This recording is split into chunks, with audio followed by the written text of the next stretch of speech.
الحمد للہ رب العالمین والصلاة والسلام علی سید الانبیاء والمرسلین اما بعد فاعوذ باللہ من الشیطان الرجیم بسم اللہ الرحمن الرحیم۔ اللہ تبارک و تعالیٰ کی ذات و صفات کے بارے میں ہم کچھ عقائد سن رہے ہیں۔ آج عقیدہ نمبر 29 ہے۔ صاحب بہار شریعت نے آخری عقیدہ اللہ تبارک و تعالیٰ کی ذات و صفات کے بارے میں نقل فرمایا۔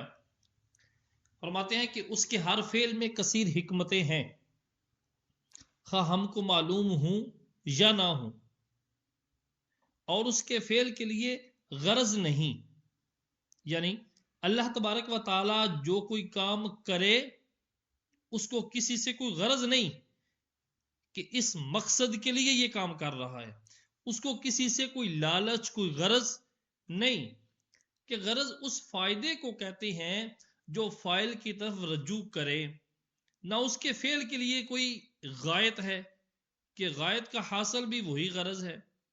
یعنی اللہ تبارک و تعالی افعال علت و سبب کا محتاج نہیں ہے کہ یہ کام اس لیے وہ کر رہا ہے کہ رب کو اس چیز کی حاجت ہے، یہ اس لیے کر رہا ہے کہ یہ اس کا سبب بن رہا ہے۔ اللہ تبارک و تعالی کسی سبب کا محتاج نہیں، کسی علت کا محتاج نہیں، کسی واسطے کا محتاج نہیں۔ اللہ تبارک و تعالی بغیر غرض کے، بغیر کسی غایت کے، بغیر کسی سبب کے ہر فعل کو انجام دے سکتا ہے۔ ہاں، اس نے اپنی حکمت بالغہ کے مطابق، اپنی حکمت بالغہ، حکمت کاملہ کے مطابق عالم اسباب میں ایسے سبب بیان فرمائے ہیں کہ جو اسباب کو جوڑنے والے ہیں، ایسے مسببیات ہیں جو اسباب کو جوڑنے والی ہیں، جن کے درمیان میں ربط قائم کرنے والا ہے۔ جیسے آنکھ دیکھتی ہے، کان سنتا ہے، آگ جلاتی ہے، پانی پیاس بجھاتا ہے۔ وہ چاہے تو آنکھ سنے، وہ چاہے تو آنکھ سنے، کان دیکھے، پانی جلائے، آگ پیاس بجھائے، نہ چاہے تو لاکھ آنکھیں ہوں، دن کو پہاڑ نہ سوجے، کروڑ آگے ہوں، ایک تنکے پر داغ نہ آئے۔ اللہ تبارک و تعالیٰ نے دنیا کے اندر ایسے ربط قائم کر دیا ہے کہ یہ اللہ تبارک و تعالیٰ کی حکمت ہے کہ کان سنتا ہے، آنکھ دیکھتی ہے، پانی پیاس بجھاتا ہے۔ اگر اللہ تبارک و تعالیٰ نہ چاہے تو یہ سب کچھ الٹ بھی کر سکتا ہے۔ کس قہر کی آگ تھی جس نے ابراہیم علیہ السلام کو کافروں نے ڈالا،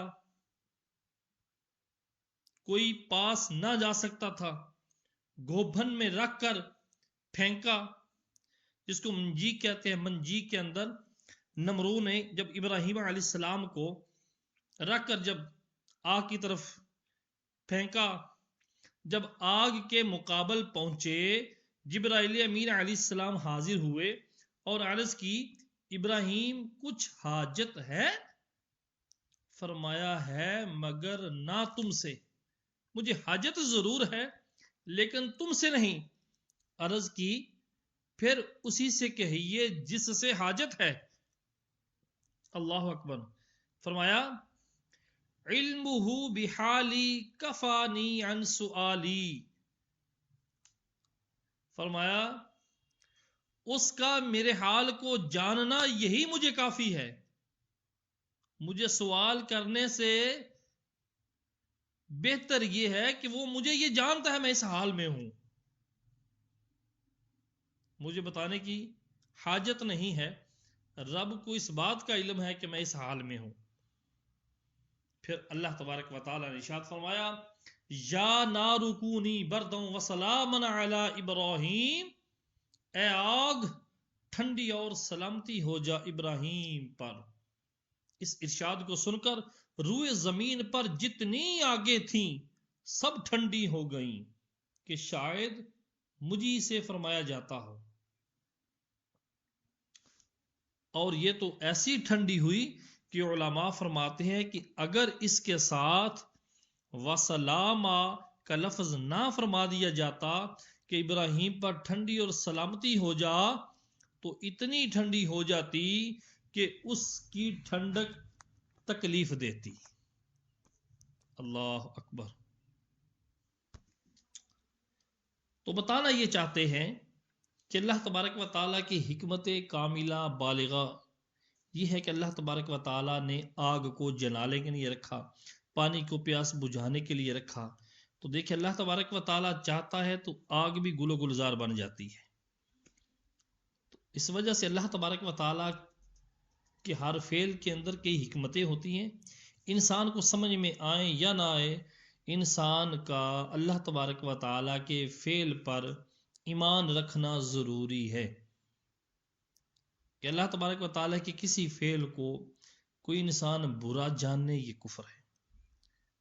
اللہ تبارک و تعالیٰ ہمیں اپنی ذات و صفات کے متعلق حق بجانب عقائد رکھنے کی توفیق عطا فرمائے۔ آگے صاحب بہار شریعت نبوت کے متعلق ایک مسلمان کا کیا عقیدہ ہونا چاہیے؟ ارشاد فرماتے ہیں مسلمان کے لیے جس طرح اللہ تبارک و تعالیٰ کی ذات و صفات کا جاننا ضروری ہے کہ کسی چیز کا انکار یا ناممکن کا اس بات اسے کافر نہ کر دے، کہ کوئی ضروری چیز ہے جس کا ماننا ضروری ہے اس کا انکار کر دے، یا جو محال ہے، جو ناممکن ہے، جو ہو ہی نہیں سکتی، اس کو ثابت کرنے میں لگ جائے، کہیں انسان کو ایسا عقیدہ کافر نہ کر دے۔ اسی طرح یہ جاننا بھی ضروری ہے کہ نبی کے لیے کیا جائز ہے اور کیا ضروری ہے اور کیا ناممکن ہے۔ نبی کے لیے کیا جائز ہے، کیا واجب ہے اور کیا محال ہے، یعنی کیا ناممکن ہے کہ واجب کا انکار اور محال کا اقرار، محال بمانا ناممکن اور محال کا اقرار موجب کفر ہے۔ یعنی جو چیزیں نبی علیہ الصلوۃ والسلام کے لیے جائز ہیں، واجب ہیں، ان کے اوپر ہمارا کیسا عقیدہ ہونا چاہیے، جو محال ہے، ناممکن ہے، اس پر کیسا عقیدہ ہونا چاہیے کہ کہیں ایسا الٹ عقیدہ ذہن میں رکھ کر کہ بندہ دار اسلام سے فارغ نہ ہو جائے۔ اور بہت ممکن ہے کہ آدمی نادانی سے خلاف عقیدہ رکھے یا خلاف بات زبان سے نکالے اور ہلاک ہو جائے۔ ہلاک ہو جائے یہاں پر مراد ہے ایمان سے نہ ہاتھ دھو بیٹھے۔ نمبر 1، نبی اس بشر کو کہتے ہیں جسے اللہ تعالی نے ہدایت کے لیے وحی بھیجی ہو، اور رسول بشر ہی کے ساتھ خاص نہیں بلکہ ملائکہ میں بھی رسول ہیں۔ نبی بشر کو کہتے ہیں کہ بشر جو ہوتا ہے وہی نبی ہوتا ہے، اور رسول بشر کے لیے خاص نہیں۔ نبی تو بشر کے لیے خاص ہے کہ نبی صرف بشر ہی ہو سکتا ہے، انسان، لیکن رسول یہ بشر کے ساتھ خاص نہیں ہے، رسول ملائکہ میں بھی آ گئے، ملائکہ کے اندر بھی رسول ہیں، فرشتوں کے اندر بھی رسول ہیں، لیکن نبی کوئی فرشتہ نبی نہیں بن سکتا۔ عقیدہ نمبر 2، انبیاء سب بشر تھے اور مرد، انبیاء سب بشر اور مرد تھے، نہ کوئی جن نبی ہوا اور نہ کوئی عورت۔ نمبر 3، اللہ عز و جل پر نبی کا بھیجنا واجب نہیں، اس نے اپنے فضل و کرم سے لوگوں کی ہدایت کے لیے انبیاء بھیجے ہیں۔ اللہ تبارک و تعالیٰ پر یہ بات واجب نہیں ہے کہ وہ نبی بھیجے لوگوں کی ہدایت کے لیے۔ رب چاہے تو رب خود ہی لوگوں کو ہدایت ڈائریکٹ عطا فرما سکتا ہے، لیکن واسطہ انبیاء کا اللہ تبارک و تعالیٰ کا یہ فضل و کرم ہے کہ رب تبارک و تعالیٰ نے انبیاء کے واسطہ سے لوگوں تک ہدایت پہنچائی، اپنا پیغام حق انبیاء اور رسل کے ذریعے انسانوں تک پہنچایا۔ عقیدہ نمبر 4، نبی ہونے کے لیے اس پر وحی ہونا ضروری ہے۔ نبی ہونے کے لیے اس پر وحی ہونا ضروری ہے، خواہ فرشتے کی معرفت ہو یا بلا واسطہ، خواہ وہ وحی فرشتہ لے کر آئے یا ڈائریکٹ اللہ تبارک و تعالی اس نبی کو وحی عطا فرمائے، فرشتے کی معرفت سے ہو، فرشتے کے واسطے سے ہو، جبرائیل امین علیہ السلام لے کر حاضر ہوں، یا ڈائریکٹ بغیر کسی واسطہ کے اللہ تبارک و تعالی وحی فرمائے، لیکن نبی کے لیے وحی کا ہونا ضروری ہے۔ نمبر 5، بہت سے نبیوں پر اللہ تعالی نے صحیفے اور آسمانی کتابیں اتاری، ان میں سے 4 کتابیں بہت مشہور ہیں، تورات حضرت موسیٰ علیہ السلام پر، زبور حضرت داؤد علیہ السلام پر، انجیل حضرت عیسیٰ علیہ السلام پر، قرآن عظیم کے سب سے افضل کتاب ہے، سب سے افضل رسول حضور پر نور احمد مجتبی محمد مصطفیٰ صلی اللہ تعالی علیہ وآلہ وسلم پر۔ کلام الہی میں بعض کو بعض سے افضل ہونا، اس کے یہ معنی ہے کہ ہمارے لیے اس میں ثواب زائد ہے۔ آسان لفظوں میں یہ ہے کہ اللہ تبارک و تعالیٰ نے 4 کتابیں نازل فرمائی، اور یہ 4 کے اندر اللہ تبارک و تعالیٰ کا ہی کلام ہے، ایک خدا ہے، ایک ہی کلام ہے۔ اب اس میں افضل اور مفضول کہ یہ افضل ہے، یہ افضل نہیں ہے، یہ بہت فضیلت والا ہے، یہ بہت فضیلت والا نہیں ہے، اس میں کوئی معنی نہیں ہے۔ سارے اللہ کے کلام ہیں، سارے ہی حق پر ہیں، سب کے اندر فضیلت ایک جیسی ہے، لیکن قرآن کے اندر جو فضیلت رکھی گئی ہے وہ ہمارے لیے ثواب کے اعتبار سے ہے کہ اس میں ثواب زائد ہے۔ اللہ تبارک و تعالیٰ نے جیسے امام الانبیاء کو افضلیت عطا فرمائی، اسی وجہ سے قرآن پاک و ثواب کی زائدتی کے ساتھ ہمیں عطا فرمایا کہ قرآن افضل اس معنی میں ہے کہ اس کا پڑھنا، سننا، سنانا یہ ثواب کا زیادہ حامل ہے، ورنہ اللہ تبارک و تعالی ایک، اس کا کلام ایک، اور اس میں افضل اور مفضول کی گنجائش نہیں، مفضول یعنی یہ کم افضل ہے اس اعتبار سے۔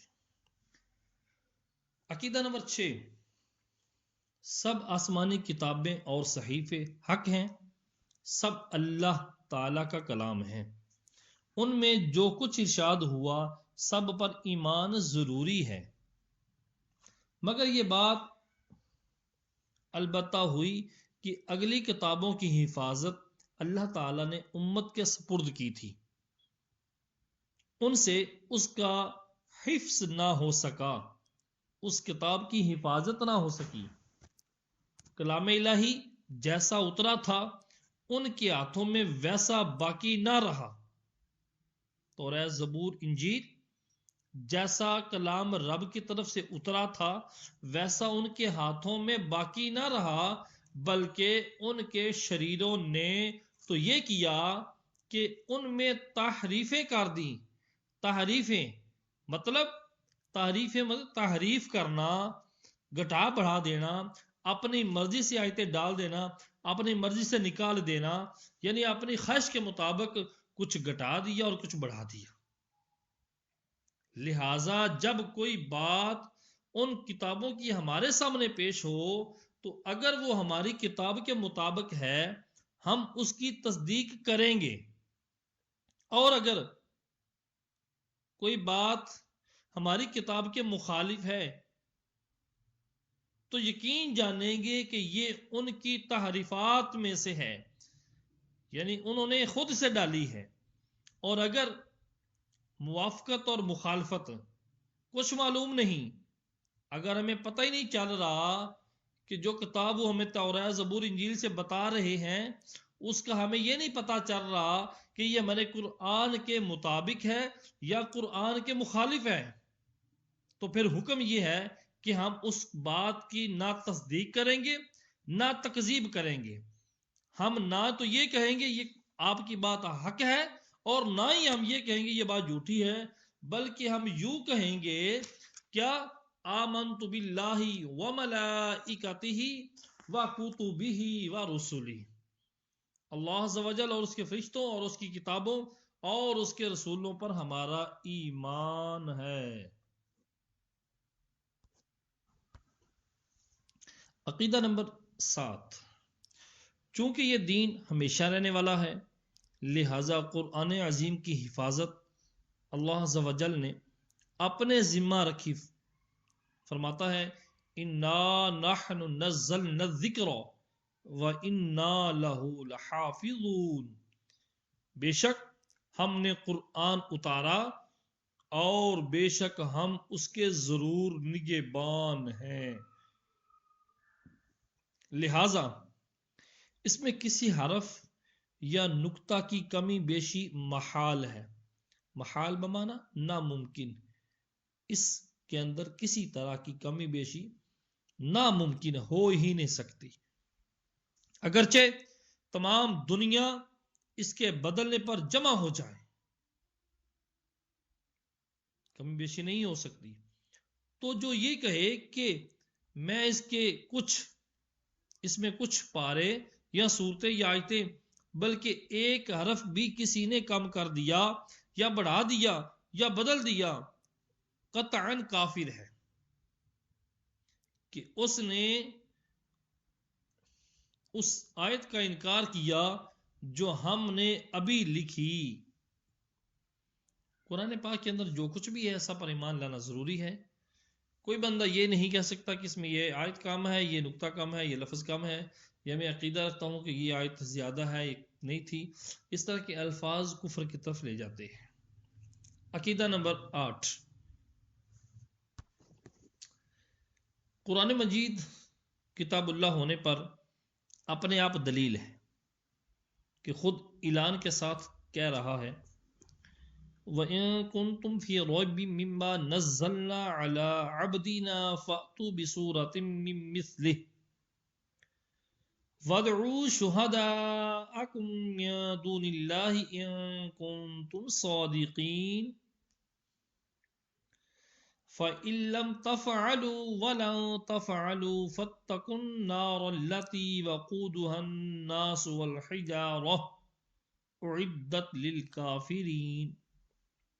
ترجمہ کنز ایمان، اگر تم نے اس کتاب میں جو ہم نے اپنے سب سے خاص بندے محمد مصطفیٰ صلی اللہ تعالی علیہ وآلہ وسلم پر اتاری کوئی شک ہو تو اس کی مثل کوئی چھوٹی سی صورت کہہ لاؤ اور اللہ کے سوا اپنے سب حمایتیوں کو بلا لو اگر تم سچے ہو.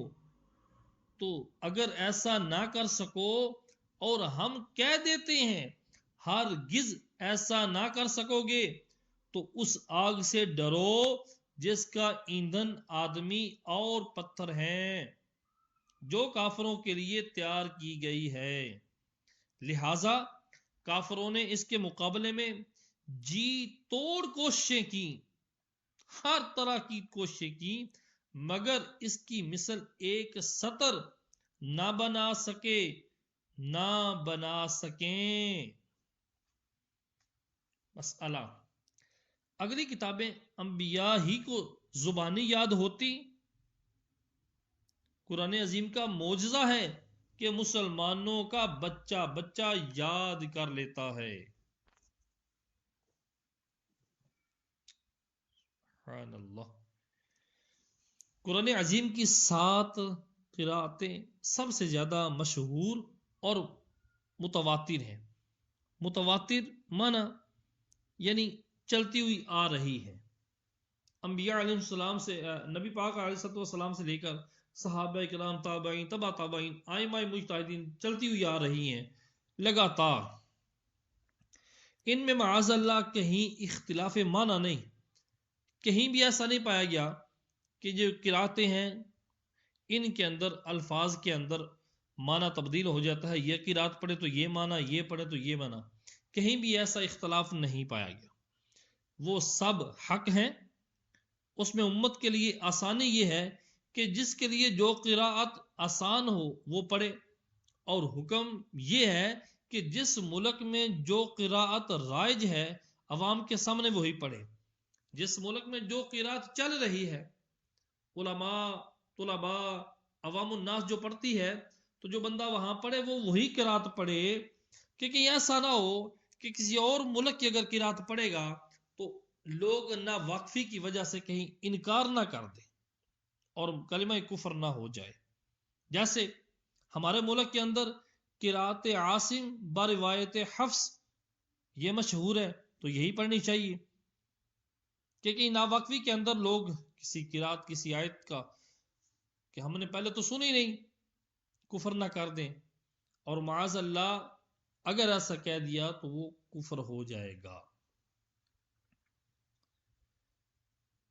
صلو علی الحبیب صلی اللہ تعالی علیہ وآلہ وسلم۔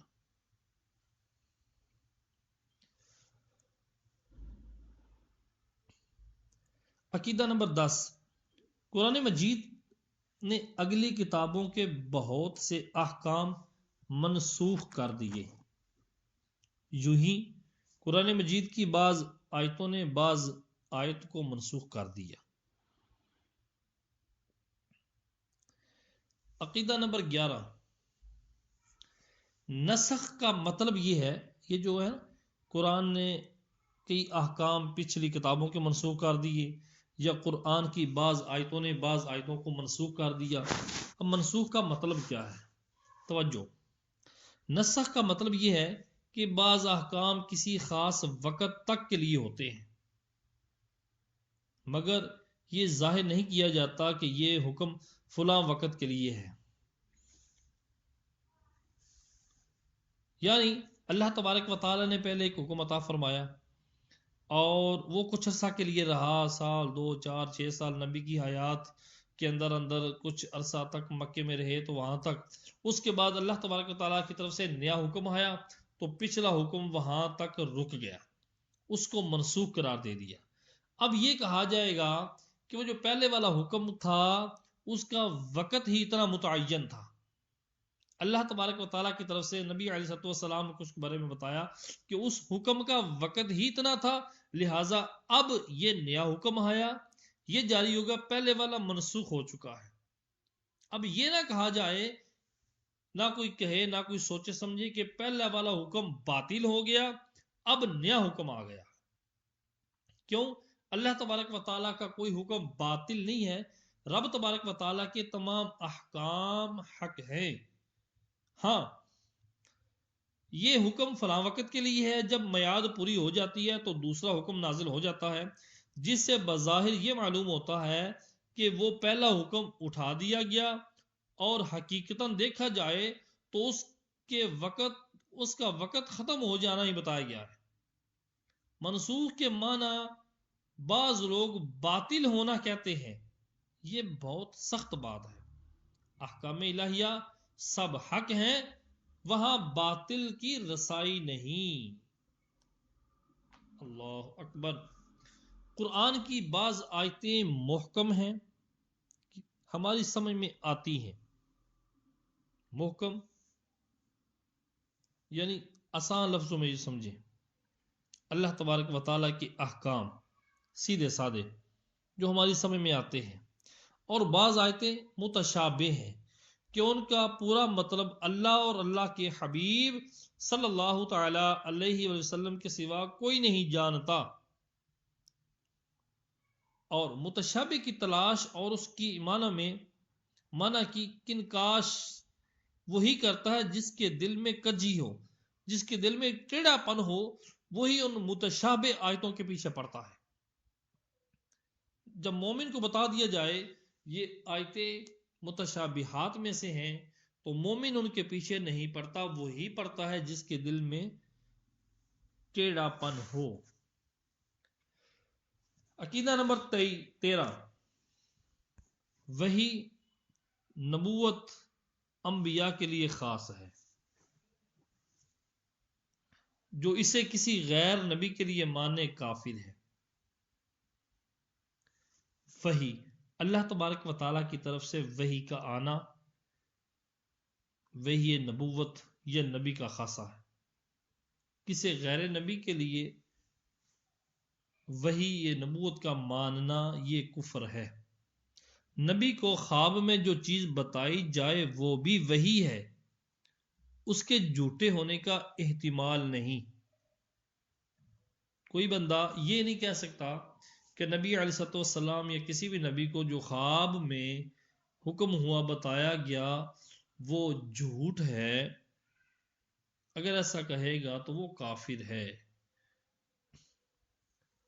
کیونکہ اللہ تبارک و تعالیٰ نے قرآن پاک کے اندر خود ارشاد فرمایا کہ جب ابراہیم علیہ السلام کا واقعہ تھا، فلما بلغ معه السعي قال يا بني اني ارى في المنام اني اذبحك فانظر ماذا ترى قال يا ابت افعل ما تؤمر ستجدني ان شاء الله من الصابرين۔